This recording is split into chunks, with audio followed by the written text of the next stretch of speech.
Nama aku Putri Wulandari dari kampus Politeknik Al-Islam Bandung.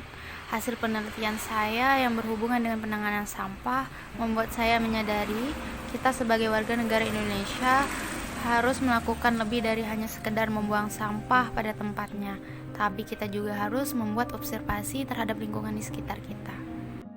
Apa yang muncul di pikiran kamu ketika mendengar kata sampah? Mungkin hanya tentang barang yang harus dibuang. Tapi, pernahkah kamu memikirkan setiap sampah yang kamu buang akan menambah volume sampah yang ada dan mempunyai efek negatif? Sebagai contoh, satu tisu yang kamu buang mungkin tidak akan punya efek. Tapi bagaimana kalau semua orang membuang satu tisu di negara kita ini? Bisakah kamu membayangkannya? Well, dalam kasus ini saya akan memperlihatkan lingkungan saya yang dijaga dengan bersih dari sampah. Ini cantik bukan?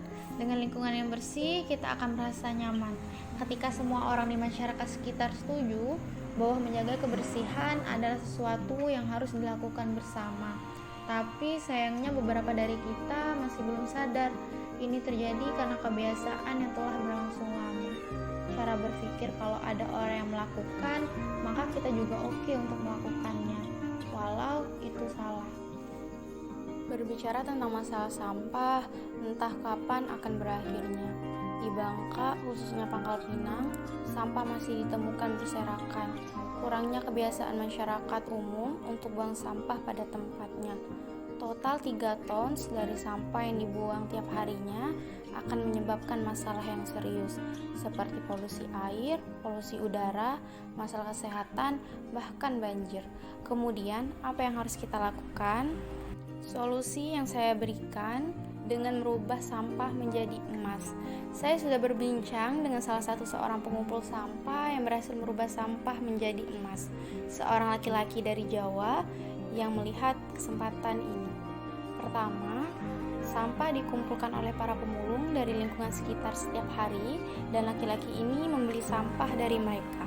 Inilah tempat sampah dikumpulkan di mana akhirnya akan dijual ke Jakarta ataupun Jawa.